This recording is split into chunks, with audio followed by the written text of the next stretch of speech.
Hello students, मैं हूं अभिषेक वर्मा और जैन ग्रुप्स ऑफ कॉलेजेस स्वागत करते हैं आपका डीएलएड के इस पाठ्यक्रम में। तो छात्रों, आज हम आपके लिए लेकर आए हैं डीएलएड के द्वितीय वर्ष का जो विषय है 11वां प्रश्न पत्र, जो कि है संज्ञान, अधिगम और बाल विकास। जी हां, इसका इकाई 1 हम आपके लिए लेकर आए हैं जो बहुत ही महत्वपूर्ण है, जिसमें से कुल आपके पास 10 अंक अर्जित करने का मौका है। तो चलिए पहले हम इसके अंक विभाजन को जान लेते हैं। अगर हम इसके अंक विभाजन की बात करें तो इसका अंक विभाजन कुछ इस प्रकार से, यहां से 3 नंबर का एक प्रश्न आएगा, 3 मार्क्स का 1 क्वेश्चन, फिर 2 मार्क्स के 2 क्वेश्चन, ये 3 नंबर, 2 मार्क्स के 2 क्वेश्चन 4 नंबर, 4 और 3 7, और 3 नंबर के वस्तुनिष्ठ प्रश्न भी आते हैं, यानी एक एक नंबर के 3 प्रश्न आएंगे। यानी कुल मिलाकर 10 अंक विभाजित हैं इस इकाई के लिए, यानी कि ये इकाई पढ़कर आप कुल 10 अंक अर्जित कर सकते हैं। तो बने रहिए मेरे इस पूरे वीडियो के साथ, अंत तक देखिए और 10 अंक अर्जित जरूर कीजिए। तो चलिए हम शुरू करते हैं इसके सबसे खास और महत्वपूर्ण प्रश्नों की,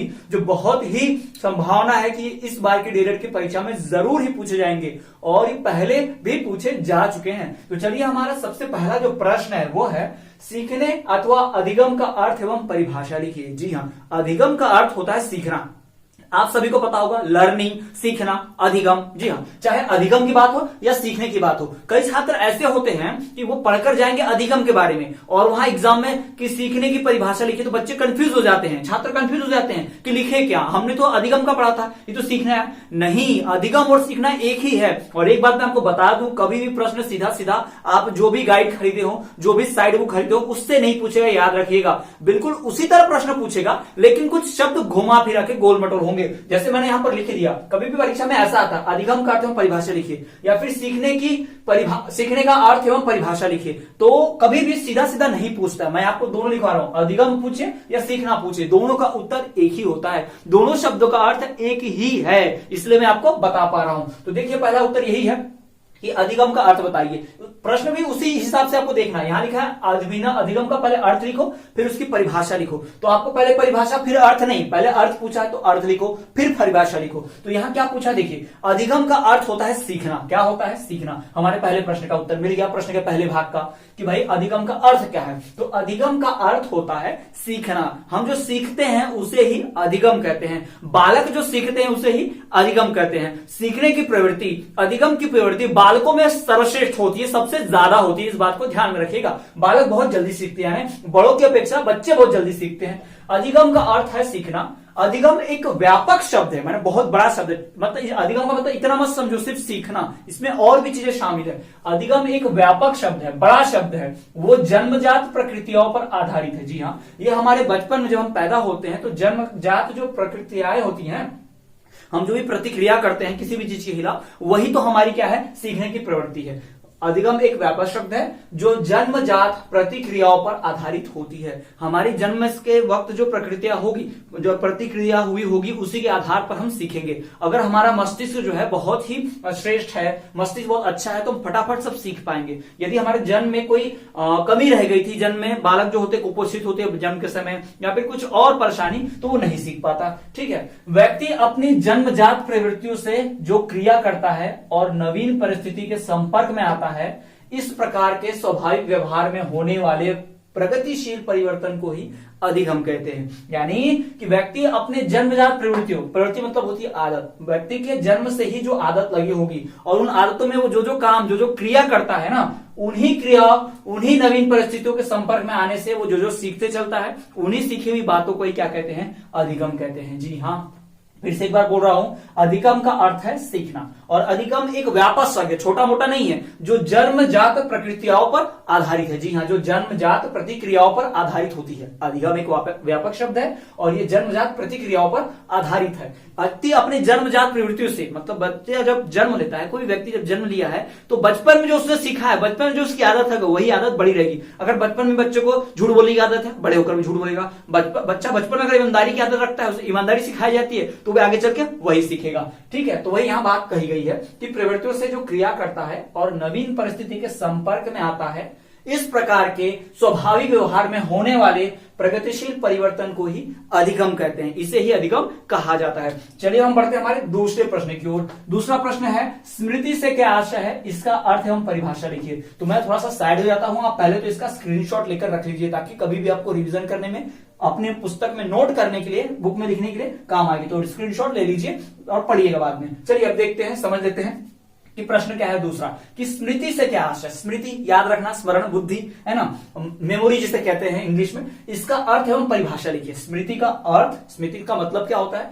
स्मृति का अर्थ एवं परिभाषा लिखिए। तो स्मृति के अर्थ और परिभाषा की बात करते हैं। स्मृति एक मानसिक क्रिया है। स्मृति जो होती है, याद जो है, एक मानसिक है, यानी कि ये मन से होती है, ये शारीरिक नहीं है। हाथ पैर से आप याद नहीं रख सकते, आप मन से याद रखेंगे, दिमाग से याद रखेंगे, ये बात कहा जा रहा है। तो स्मृति एक मानसिक क्रिया है। स्मृति का आधार अनुभव है। स्मृति जो होती है उसका आधार क्या है, अनुभव। जैसे जैसे आप अनुभव लेंगे वैसे वैसे आप चीजों को याद रखते जाएंगे। जैसे एक ही काम को मैं एक बार अगर करूं, अगर कोई मैंने सवाल, गणित का सवाल एक बार हल किया तो मैं भूल जाऊंगा, लेकिन उसी को मैं बार बार करूंगा तो मुझे अनुभव हो जाएगा, तो वो चीज मुझे रट जाएगी और मैं भूलूंगा कभी नहीं उसको, यानी मैं उसको सीख जाऊंगा, वो मेरे स्मृति में आ जाएगी। तो स्मृति का आधार अनुभव है। इनका पुनर्पादन परिस्थिति के अनुसार होता है, यानी जैसी परिस्थिति होगी वैसा स्मृति याद आएगा। अगर हमारी स्थिति, परिस्थिति एकदम बढ़िया है, अच्छी है, कोई मानसिक दबाव नहीं है, तो सब कुछ अच्छे से याद रहेगा। लेकिन परीक्षा में बहुत कुछ पढ़ने के बावजूद देखना, मानसिक दबाव होता है, प्रेशर होता है, तो डर के मारे हम भूल जाते हैं, तो स्मृति में वो याद आता ही नहीं हमें। ठीक है, यही परेशानी बालकों के साथ होती है। आप सब ने फेस की होगी, मैंने भी अपने छात्र जीवन में परेशानी बहुत फेस की है। ठीक है,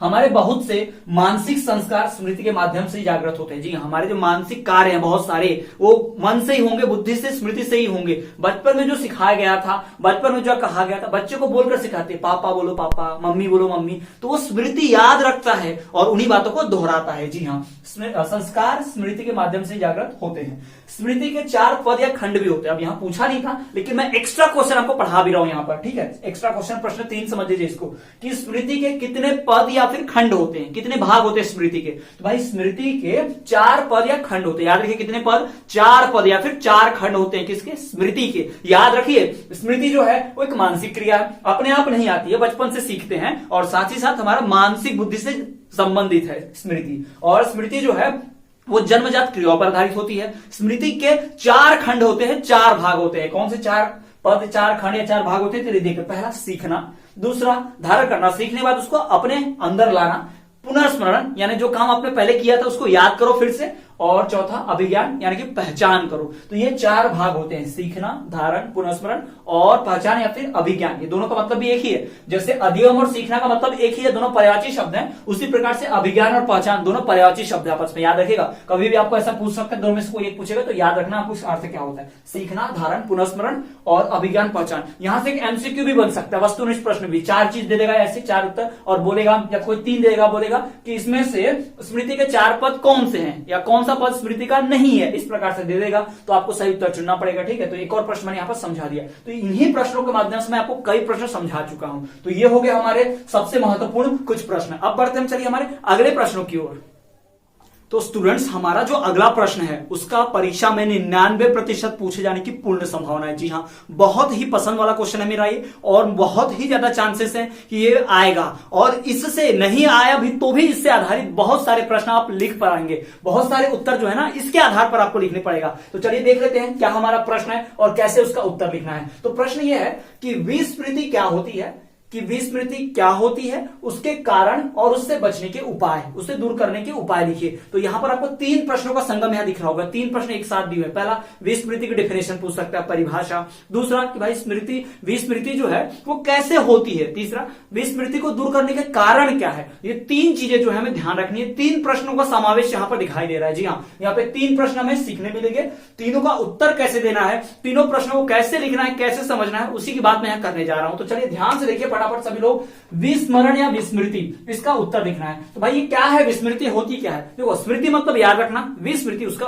अपोजिट, भूल जाना। जी हाँ, भूलना ही क्या है, स्मरण ना होना, विस्मरण को ही विस्मृति कहा जाता है। जी हाँ, विस्मरण या फिर विस्मृति क्या होती है, किसी सीखी हुई बात का स्मरण करने में विफलता ही विस्मृति कहलाती है। सबसे पहली बात, आपको बात सीखनी पड़ेगी, सीखोगे तभी ना भूलोगे, जो सीखा है नहीं वो भूलोगे क्या। इसीलिए पहले सीखना, उसका उल्टा, उसका अपोजिट भूलना। जी हाँ, स्मृति वर्सेस विस्मृति। जी हाँ, तो स्मरण, विस्मरण या फिर विस्मृति क्या होती है? किसी सीखी हुई बात का स्मरण करने में विफलता ही विस्मृति कहलाती है। जी हाँ, जो भी बात हम सीखते हैं अगर उसको हम याद करने में, पुनः स्मरण करने में विफल होते हैं, उसे याद नहीं कर पाते कि हमने क्या पढ़ा था बचपन में या घर पे हमने क्या पढ़ा था, वो प्रश्न परीक्षा में आ गया और हमको याद ही नहीं आ रहा है, तो इस बात को कहते हैं क्या? विस्मृति कहते हैं। और ये जो विस्मृति है ये परिस्थितिवश भी आती है। जी हाँ, कई बार हम अगर मान लो अपने दोस्तों के साथ बैठे और कोई बात कर फटाफट याद आएगा, लेकिन वही बात अगर हमको किसी बड़े अधिकारी के सामने करनी हो, परीक्षा में कोई बात करनी हो, अपने स्कूल के, अपने विद्यालय के प्रधानाचार्य के सामने जाकर वो बात करनी है, तो हम विस्मृत हो जाते हैं। जी हाँ, हमें वो बातें याद नहीं आती, खासकर छात्र को परीक्षा में कुछ याद नहीं आता है, तो यही बात जो है विस्मृति कहलाती है। इसी को विस्मृति या फिर विस्मरण कहते हैं।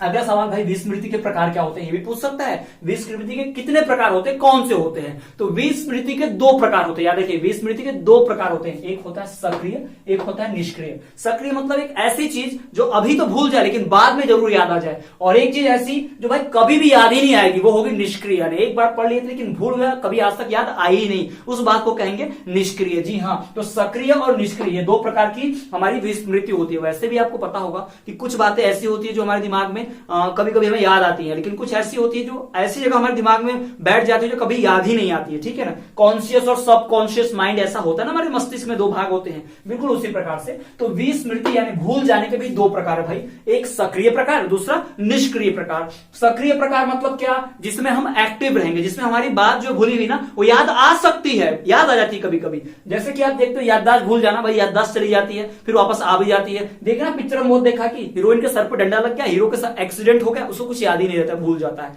तो ये होता है सक्रिय। लेकिन बाद में कोई घटना हो, फिर से डंडा मार दो सर पे, या कुछ से सामने कोई आ जाता है पहचान के, तो म्यूजिक बजता है धूम तनाना, और फिर उसको याद आ जाता है पुराना बातें क्या थी भाई। तो इस प्रकार से वो बुद्धि जो भूले जाने के बाद याद आ जाती है पुनः, उसको बोलते हैं सक्रिय बुद्धि, वो सक्रिय विस्मरण है। लेकिन अगर कुछ चीज भूल गया और कभी याद ही नहीं आई, हमेशा के लिए याददाश्त जो है चली गई, तो हमारी निष्क्रिय विस्मृति हो जाती है, निष्क्रिय विस्मरण हो जाता है। जी हाँ, तो इस प्रकार से विस्मृति के दो प्रकार आते हैं। ये आपको वस्तुनिष्ठ प्रश्न भी पूछ सकता है भाई, एक नंबर के लिए 3 वस्तुनिष्ठ प्रश्न आते हैं यहां से। जी हाँ, 3 आते भाई, एक नंबर के, ध्यान रखिएगा, बहुत इंपॉर्टेंट है।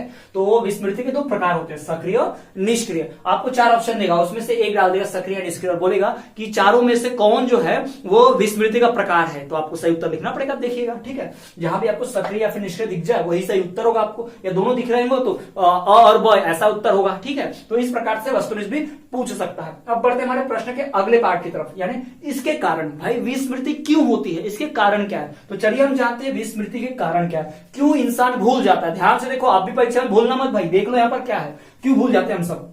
तो विस्मृति के कारण क्या? पहला, समय का प्रभाव भाई, जब कोई बात बहुत पुरानी हो जाती है, बहुत ज्यादा समय हो जाता है, तो उसको हम भूल जाते हैं। तो विस्मृति का पहला कारण है समय का प्रभाव। अब इसमें आप थ्योरी लिखेगा, ऐसे मत लिख के देना भाई परीक्षा में, ऐसे मत छाप लेना, मैंने समय की कमी है, बोर्ड छोटा है इसलिए ऐसा लिखा हुआ है, ऐसे लिखने से नंबर नहीं मिलेगा आपको पूरा ना। समय का प्रभाव लिखना, उसके आगे डैश देना, और उसके नीचे 2-3 लाइन की पूरा थ्योरी जो है, वाक्य है जो रचना कर देना है, कुछ भी लिखकर आ जाना, जिससे समय का प्रभाव। यानी कि आपको बताना पड़ेगा कि अगर यदि कोई बात को सीखा हुआ हमने, लेकिन किंतु उसे सीखा हुआ कई समय बीत चुका है, बहुत समय बीत चुका है, तो हमें उस बात को स्मरण करने में कठिनाई होती है, जिसके कारण हमें विस्मृति हो जाती है। बस लिख देना ऐसे। फिर वैसे ही विषय की मात्रा, अगर मान लो आपने कोई विषय पढ़ा और बहुत सारा पढ़ लिया, मान लो कोई एक पार्ट है वो, अगर हम जैसे हम डीएलएड की परीक्षा देते हैं भाई, डीएलएड का फर्स्ट ईयर हमने 10 के 10 परीक्षा दी, 10 पेपर दिए हमने, अगर 10 विषय का परीक्षा एक ही दिन देना होता तो हम कितना याद रख पाते? नहीं लिख पाते ना, क्योंकि विषय बहुत सारे हो जाते। इसलिए तो प्रत्येक दिन सिर्फ एक ही विषय की परीक्षा रखी जाती है डीएलएड में। इससे क्या होता है, हम विषय को सही ढंग से समझ पाते हैं, याद रख पाते हैं। तो यही भी है कि अगर विषय की मात्रा बहुत अधिक होगी, अत्यधिक होगी, तो हम भूल जाएंगे। तीसरा भूलने का कारण मानसिक आधार या फिर रोग। मानसिक आधार, मानसिक यानी कि मेंटल कोई प्रेशर, बीमारी या फिर कोई आपके ऊपर रोग हो। ठीक है, आप तो देखते हो पिक्चरों में तो बहुत फेमस है भाई ये सब, हीरो हीरोइन को डंडा लग जाता है, एक्सीडेंट हो जाता है और याददाश्त चली जाती है, हीरो हीरोइन को पहचानने से इनकार कर देते हैं, ये सारी चीजें होती हैं। फिर बाद में वापस भी आ जाती है बुद्धि, क्यों? वो सक्रिय बुद्धि होती है। उसके बाद है सीखने की दोषपूर्ण नीति, और गलत तरीके से पढ़ा जाए तो। अब देखना, छात्र क्या करते हैं, पढ़ी बात एकदम रटते रहते हैं, तो याद नहीं होता, भूल जाते। लेकिन अगर आप किसी टॉपिक को समझ लो, उसके कॉन्सेप्ट को समझ लो, आधार को समझ लो, और फिर आप परीक्षा में जाके अपने मन से लिखो, कभी नहीं भूलोगे। ठीक है, आप रटोगे तो भूल जाओगे, लेकिन आप कॉन्सेप्ट याद रखोगे तो कभी नहीं भूलोगे। जैसे कि मैं आपको उदाहरण दूं, जनगण मन अधिनायक है, यहाँ राष्ट्रगान और राष्ट्रगीत की बात करूं तो यहाँ याद सबको रहता है, जब सब लोग गाएंगे मिलकर तो सब गा लेंगे, लेकिन अकेले गाने बोला जाए तो भूल जाएंगे लोग, है ना, अटकते हैं थोड़ा बहुत। तो इसीलिए हमने कोई गलत तरीके से उसको रटा हुआ है, याद नहीं किया हमने, उसको समझा नहीं, तो हमारे सीखने की दोषपूर्ण नीति के कारण भी हम विस्मृति हो जाते हैं, भूल जाते हैं कभी कभी।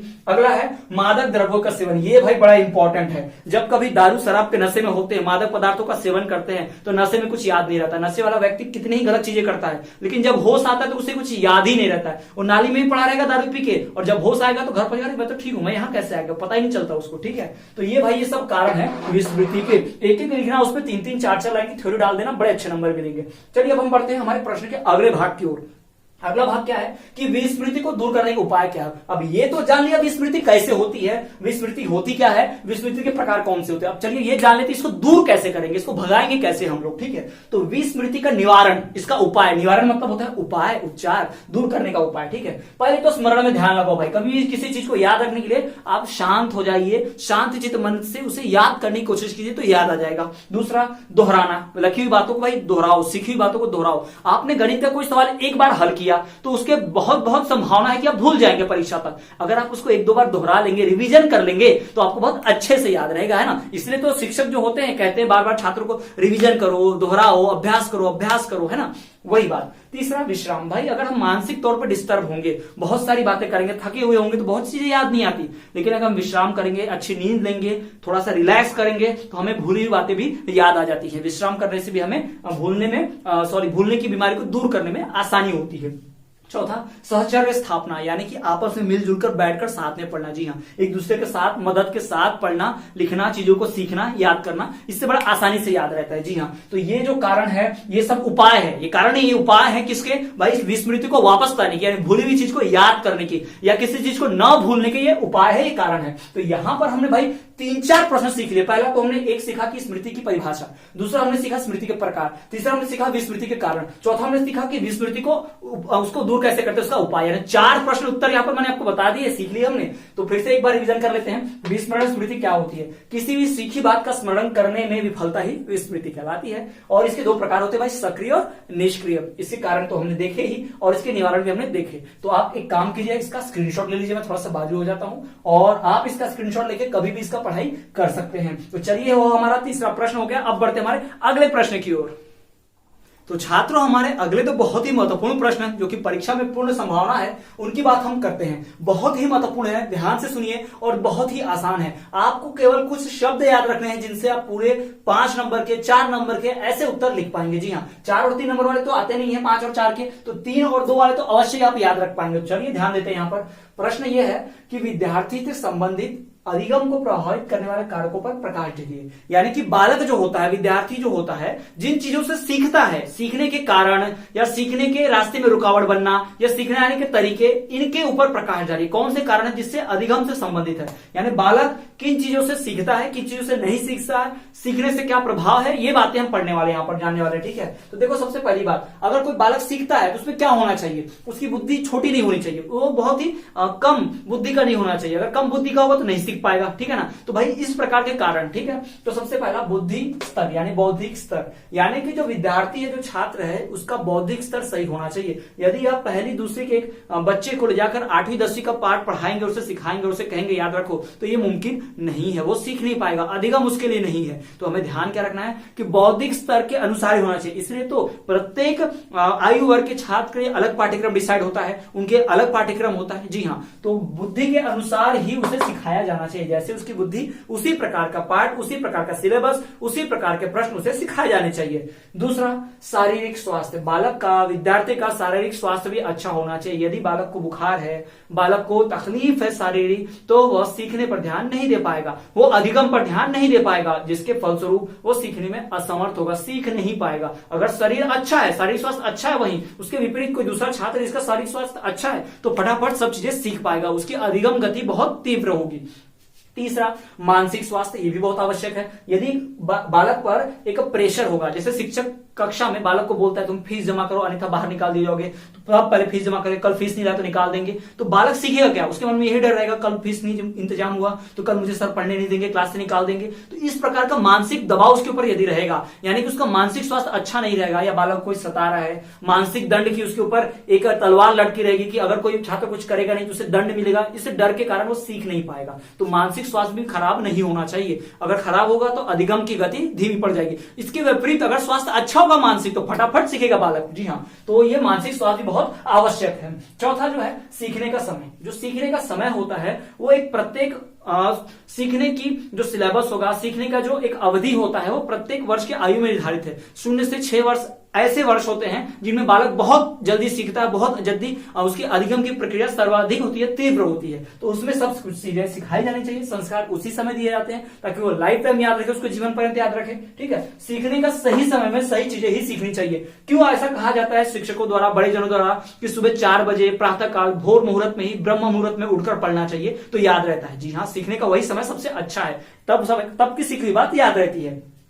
अधिगम की प्रक्रिया, हमारे सीखने की प्रक्रिया क्या है, हम कैसे सीख रहे हैं? हम देखकर सीख रहे हैं, सुनकर सीख रहे हैं, लिखकर सीख रहे हैं, कैसे सीख रहे हैं? तो जो सीखने की हमारी प्रक्रिया होगी, अगर सही प्रक्रिया अपनाएंगे तो जल्दी सीखेंगे। अगर गलत प्रक्रिया, दोषपूर्ण या फिर त्रुटिपूर्ण प्रक्रिया अपना ली तो हमें भुगतना पड़ेगा उसका परिणाम और हम जल्दी सीख नहीं पाएंगे। इसलिए बालक को एक सही प्रक्रिया के द्वारा सिखाना चाहिए। इसलिए कोई टीचर की मेथड पढ़ाने की और अच्छी नहीं होती तो बालक नहीं समझ पाते, और जिस शिक्षक की मेथड जो होती है, विधि जो होती है पढ़ाने की बड़ी अच्छी होती है, सिखाने की अधिगम की प्रक्रिया अच्छी होती है तो बालक बहुत जल्दी सीखता है। इसलिए अच्छे शिक्षक का एक कर्तव्य है कि बालकों को रोचक, अनोखे और रुचिकर और सही प्रक्रिया द्वारा सिखाए ताकि बच्चे अधिगम में आगे रहें। फिर और आता है सीखने की इच्छा। बालकों में सीखने की इच्छा होनी चाहिए। अगर कोई छात्र क्लास में बैठा है, उसकी सीखने की बिल्कुल इच्छा नहीं है तो शिक्षक जो है कितना भी अच्छा पढ़ा ले, कितना भी अच्छा सिखा दे, वो नहीं सीख सकता। लेकिन वही कोई बालक अगर सीखने की इच्छा रखता है तो शिक्षक उसको जैसा पढ़ाता है वो फटाफट सब कुछ सीखने लग जाता है और वो सीख जाता है। तो बालकों में सीखने की इच्छा होनी चाहिए, तीव्र इच्छा सीखने की जागृत करवानी चाहिए। और शिक्षकों का एक कर्तव्य है कि वो बालकों में ऐसे कार्य करवाए, बालकों में ऐसी रुचि लाए,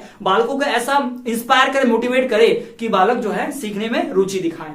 और है सीखने में तत्परता। बालक सीखने में आगे भी होना चाहिए। ऐसा नहीं, अगर कोई शिक्षक देखेगा आप तो कई शिक्षक ऐसे तो कक्षा में रोब झाड़ते हैं, यानी छात्रों को एकदम डरा कर रखते हैं जिससे छात्र डर जाते हैं। उनके मन में कोई डाउट आता है, कोई उनके मन में परेशानी होती है, सवाल होता है तो पूछते नहीं डर के मारे। ठीक है, तो सीखने में तत्पर नहीं होते। लेकिन वही जो शिक्षक अपने छात्रों के साथ एक मैत्रीपूर्ण व्यवहार रखता है, उनके साथ घुल मिल कर रहता है, उनसे हंसी मजाक करता है, उनके सवाल सुनता है ध्यानपूर्वक, तो कोई भी छात्र डरता नहीं ऐसे शिक्षक से अपने सवाल पूछने में, बेझिझक पूछ देता है और वो सीखने में तत्परता रहता है और जल्दी सीखते हैं, ज्यादा सीखते हैं। और रुचि जागृत होनी चाहिए भाई। किसी भी विषय में किसी भी छात्र की या फिर शिक्षक की रुचि होनी चाहिए। यदि रुचि दोनों की होगी तो ही बढ़िया से पाठ पठन हो पाएगा और अच्छे से अधिगम की जो प्रक्रिया है पूरी हो पाएगी। तो यहाँ पर 8 चीजें हैं जो किसी भी विद्यार्थी, किसी भी छात्र को सीखने में मदद करती हैं। अगर ये गलत हो जाए, नकारात्मक हो जाए तो नहीं सीखने में क्या विस्मृति में, भूलने में मदद करने लग जाती है। तो ये इस प्रकार से 8 यहाँ पर कारक है जो विद्यार्थी से संबंधित है, विद्यार्थी के अधिगम को प्रभावित करने वाले संबंधित चीजें हैं। तो ये 8 कारक को याद रखिएगा जिससे उनके सीखने की क्षमता को बढ़ा भी सकते हैं और ये गलत हो गई तो घटा भी सकते हैं। चलिए बढ़ते हमारे अगले प्रश्न की ओर। जो अगला प्रश्न हमारा वो है कि बालकों में विस्मृति को कम करने के उपाय बताइए कि बालकों में विस्मृति को कैसे कम किया जा सकता है। बालकों में जो भूलने की प्रवृत्ति होती है, विस्मृति क्या होती है हम अच्छे से जान चुके हैं, मैंने अभी जस्ट पढ़ा है इसके पहले।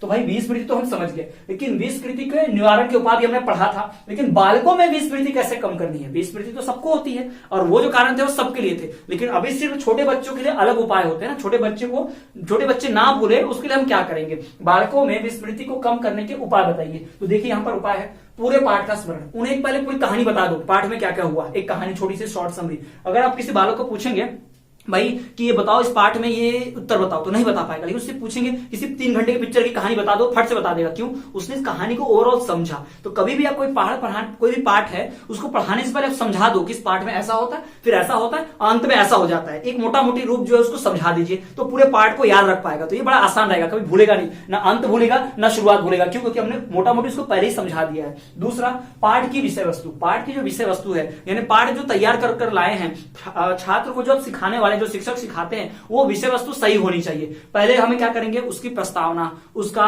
इंट्रोडक्शन यानी कि परिचय वगैरह देंगे, उस कहानी के पात्रों को समझाएंगे कौन कौन से पात्र हैं और कहानी किस चीज पर आधारित है, लेखक कौन है, ये समझाएंगे। तब जाके जो बालक है उसमें रुचि लेगा और उस विषय वस्तु में इंटरेस्टेड रहेगा पढ़ने के लिए, उसे विशेष रुचि लेगा तो जल्दी सीखेगा, भूलेगा कुछ नहीं। पाठ का अधिक स्मरण। जी हाँ, पाठ को कई बार, एक ही पाठ को रिवाइज करवाइए, कई बार लिखवाइए, कई बार समझाइए और बालकों को रीडिंग करने के लिए, बुक रीडिंग पठन करने के लिए बोलिए। इससे वो बार बार पढ़ेगा तो स्मरण हो जाएगा, दोहराने से स्मरण हो जाता है। ठीक है, अगला वही है बालक का स्मरण में ध्यान। जी हाँ, जब कभी आप कक्षा में मान लो छोटे बच्चों को, छोटे छात्र जो होते हैं पहली दूसरे के, उनको सिखाया जाता है, पोयम बोली जाती है, जॉनी जॉनी एस पापा, तो बच्चे भी पीछे पीछे बोलते हैं जॉनी जॉनी एस पापा, ईटिंग शुगर नो पापा, तो बच्चे पीछे पीछे बोलते हैं। तो बच्चों का ध्यान होना चाहिए, शिक्षक यहाँ बोल रहे हो, किसी बच्चे का ध्यान कहीं और, खिड़की के बाहर देख रहा है, कुछ और सोच रहा है, तो नहीं सीख पाएगा, ठीक है ना, वो विस्मरित हो जाएगा, भूल जाएगा वो चीज, इसलिए उसका ध्यान होना अति आवश्यक है।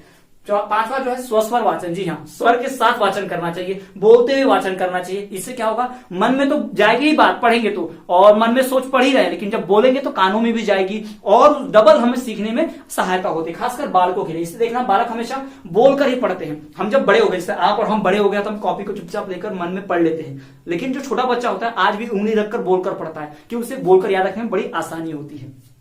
छठवां, अधिक समय तक स्मरण रखने का विचार। देखिए, कभी भी कोई चीज हम पढ़ते हैं, जैसे न्यूज़पेपर, हम न्यूज़पेपर परीक्षा देने के लिए नहीं पढ़ते, क्योंकि न्यूज़पेपर में जो पढ़ा भूल जाना, बस खबर याद रहे, बाकी भूल जाते हैं, तो हम उसको बहुत डिटेल में नहीं पढ़ते। लेकिन छात्रों के मन में ये विचार डालना होगा और किसी भी चीज को पढ़ने से पहले ध्यान में रखना होगा कि हम उसे किस लिए पढ़ रहे हैं, अधिक समय तक याद रखना है या नहीं रखना है। अगर अधिक समय तक याद रखना है तो बहुत डिटेल में, बहुत गहन अध्ययन करना पड़ेगा, बहुत अच्छे से उसको पढ़ना पड़ेगा, एक एक बारीक चीज, ताकि लंबे समय तक याद रहे। वरना अगर ऊपर से पढ़ेंगे मोटा मोटी तो भूल जाएंगे जल्दी से, इसलिए वैसा नहीं करना है। अधिक समय तक स्मरण रखने का विचार होना चाहिए मन में किसी भी चीज को पढ़ने के वक्त, तो हम लंबे समय तक उसको याद रख पाएंगे। फिर आता है स्मरण करने के नियम। भाई, स्मरण करने के जो नियम होते हैं उनका प्रयोग करो। कैसे याद किया जाता है, दोहराओ, पीछे पीछे बोलो, उंगली रखकर पढ़ो, या फिर बार बार रिवाइज अभ्यास करते रहो। तो ये मेथड जरूर अपनाइए, यानी कि स्मरण करने के नियमों का प्रयोग कीजिए, तब आप हमेशा स्मरण में रहेंगे, कभी भूलेंगे नहीं। तो छात्रों, ये हो गया हमारे चौथे और पांचवें बहुत ही महत्वपूर्ण प्रश्न, और इनमें सभी कारकों का, सभी चीजों का हमने वर्णन किया है जो बहुत ही महत्वपूर्ण है। तो ये हो गए हमारे चौथे और पांचवें प्रश्न के उत्तर।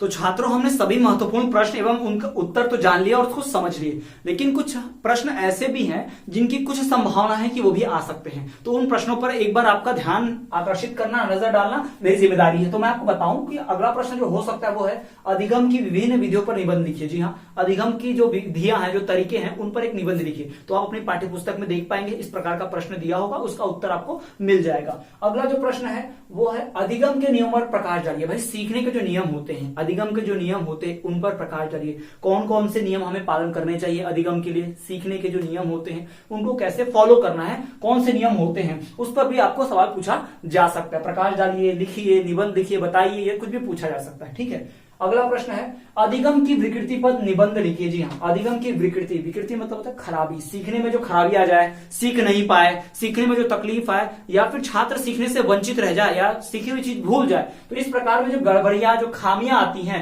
उनको बताइए। भाई, विकृति में विस्मृति भी है, ठीक है। अधिगम की विकृति में एक है विस्मृति, क्योंकि भाई वो खराबी है ना, सीखना, भूलना क्या है, खराबी है सीखने की। तो ये तीन प्रश्न भी बहुत महत्वपूर्ण है, ये भी आ सकते हैं, तो इनकी पूरी पूरी संभावना है पूछने की। तो आप इन प्रश्नों को जरूर पढ़िएगा। तो आज की इस इकाई में यहीं तक, और ये इकाई पूरी तरह से पूर्ण होती है, और यहां से 10 नंबर लेने के पूरे पूरे संभावना है। आप पढ़ लेंगे तो 10 नंबर जरूर हासिल करेंगे। तो चलिए, मिलते हैं आपसे अगले इकाई के वीडियो में, तब तक के लिए देखते रहिए और जुड़े रहिए जैन ग्रुप्स ऑफ कॉलेजेस के साथ।